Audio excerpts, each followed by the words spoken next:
Welcome to the Rise to Intimacy podcast. I'm your host, Valerie McDonald, and for over a decade, I've worked as a sex and couples therapist because intimacy used to feel really overwhelming for me. I felt a lot of pressure to perform, I was disconnected from my body, and I often felt like desire was out of reach for me. But through my own trauma work, I stopped checking out of my body and started feeling connected to it again. I learned what it's like to experience intimacy without fear, without shutting down, and without numbing out. Now I'm on a mission to help you do the same thing. This podcast exists because trauma doesn't get the last word. You can learn how to calm your body, change the story you've been carrying, and rebuild real connection. First with yourself and then with the people you love. Let's begin. I've talked before about how unmet attachment needs can sabotage a couple's sex life, and about the pursue-withdrawal cycle that so often shows up during physical intimacy. But there's a piece I haven't covered yet, and it's one of the sneakiest parts of anxious attachment, because it doesn't always look like an obvious pursuit of closeness. Sometimes it looks like testing, or monitoring, or keeping score. Attachment researchers call these hyperactivating strategies, or you might know them as protest behaviors. They're your nervous system's attempt to force clarity when it can't tolerate uncertainty. And when they show up in your sex life, they can slowly wreck the very connection they're trying to protect. So let's talk about what this looks like, why your brain keeps doing it even when it backfires, and how to use a different approach. Protest behaviors developed for a reason. If you grew up with a caregiver who was loving one day and unavailable the next, your nervous system learned that closeness is not guaranteed and that you have to work to maintain it. So your brain trained itself to treat any hint of distance as danger. These protest behaviors are really just your attachment system working overtime, trying anything to restore a sense of safety and closeness. In the context of sex, this can look like a few specific patterns. One is testing. This might look like initiating sex specifically to see if your partner says yes, but not necessarily because you're in the mood. Instead, it's because their answer feels like proof of whether you're still wanted and desired.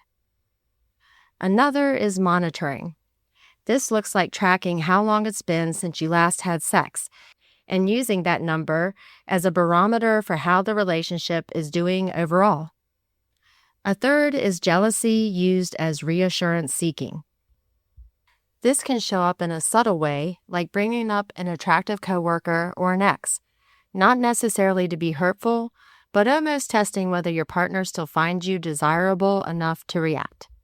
These behaviors create what's sometimes called a neurological paradox, meaning the exact strategies your brain uses to try to restore closeness tend to activate your partner's nervous system and push them toward creating distance instead. And when that happens, your brain doesn't interpret it as a sign to stop. It often interprets the distance as a reason to try even harder, which only pushes your partner further away.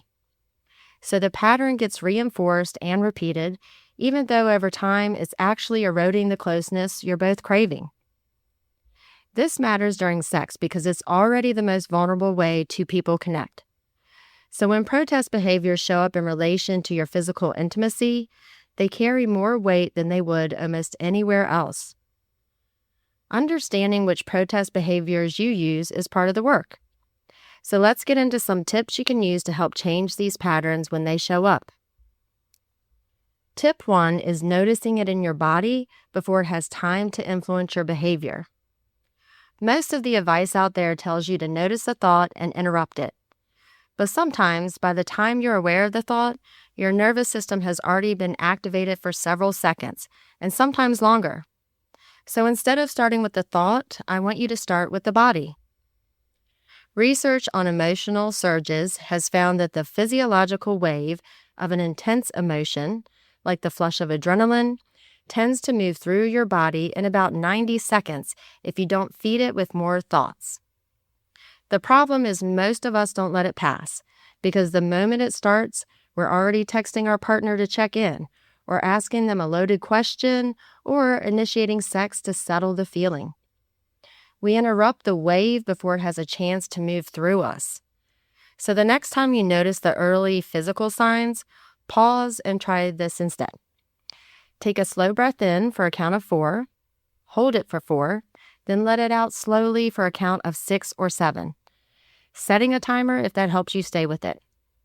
The longer exhale is what signals to your body that it's safe to settle.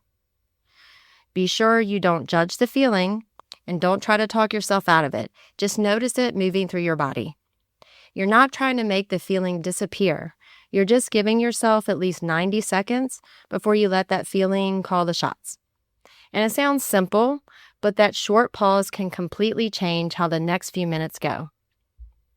The urge to test or check or initiate anxiously often decreases dramatically once the initial wave has passed, and the real feeling driving that urge becomes a lot easier to name and work with. Tip 2 is asking directly for what you actually want to know instead of testing your partner to find out. Once you've let that initial wave pass, you're in a much better position to ask yourself what you truly need. Then bring that to your partner directly instead of putting them through a test to find out. So instead of initiating sex to see if your partner says yes, or scrolling back through your last few interactions looking for signs something is off, try saying something like this. I've been feeling a little disconnected today, and I wanted to check in to see if we're still good. That question gives your nervous system the actual information it's looking for, without making your partner's desire or their willingness to have sex in that exact moment the measure of your worth. And this is going to feel much more vulnerable than the behavior you're normally used to. Testing feels safer in the moment because if your partner says no to sex, it's easier to blame timing or a stressful day than to sit with what it might actually mean. But if you ask directly and they reassure you, there's no ambiguity left to spiral around later. So that's uncomfortable, but it's also the entire point. Directness closes the loop that indirect testing keeps wide open. Now, tip 3 is getting curious about the real question your jealousy is hiding behind. And I'm going to do some extra unpacking here because jealousy in this context is often the most misunderstood protest behavior of all. When jealousy shows up as a way to provoke a reaction, like watching your partner's face look concerned when you mention your ex, it's rarely about your ex or whoever else you brought up. It's almost always a stand-in for one specific underlying question, which is typically, do you still want me? But because that question feels too vulnerable to ask outright, the nervous system finds an indirect way to get an answer through mentioning someone else instead of having a more direct conversation. And this part can make this even trickier. If your partner reacts, whether that's getting defensive or reassuring you quickly, that reaction can feel like relief in the moment. Your nervous system registers it as them still caring enough to react. But that relief is just temporary, and it teaches your brain that provoking a reaction is how you should get reassurance, rather than simply asking for it. And sometimes jealousy isn't about your current partner at all. It can be your nervous system recalling an old wound, or a past relationship where someone actually did leave, or a childhood environment where attention felt scarce or conditional. So when jealousy shows up disproportionately, meaning it feels bigger than what the actual moment calls for, that disproportion is data. It's usually a sign you're not just reacting to your partner mentioning a coworker. You're reacting to an old fear that got triggered by something that reminded your body of it. So here's what you can do about this. When jealousy shows up, instead of testing your partner's reaction, try asking yourself 2 questions first. What am I actually afraid of right now? And is this fear about this relationship, or does it feel familiar from somewhere else in my history? Often just naming which one it is takes some of the intensity out of it. Then if you still want reassurance, which is totally okay, ask for it directly. You can say something like, I know this might sound silly, but I'd love to know if you're happy with me right now. This will get you further than dropping a comment and watching for a reaction. It also gives your partner the chance to actually meet the need instead of unknowingly failing a test they didn't know they were taking. Now, if you're on the receiving end of these patterns, know that pulling away entirely or mocking the anxiety tends to confirm the exact fear driving it in the first place. That response essentially proves the nervous system right, which only intensifies the protest behaviors over time. What actually helps is consistency paired with a boundary.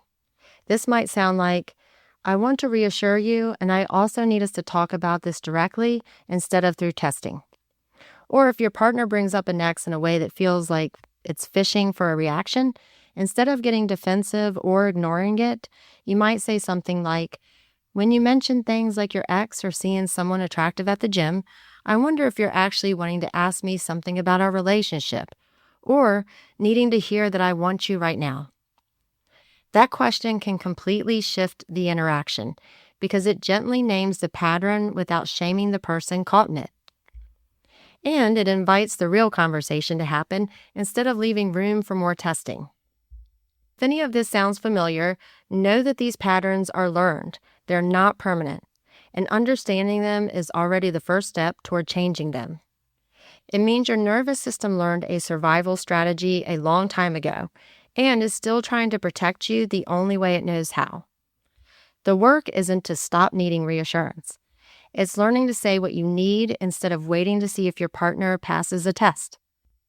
This is exactly the kind of pattern I help couples untangle in my 6-month coaching program. If you want to work with me, head over to risettointimacy.com and book a consultation.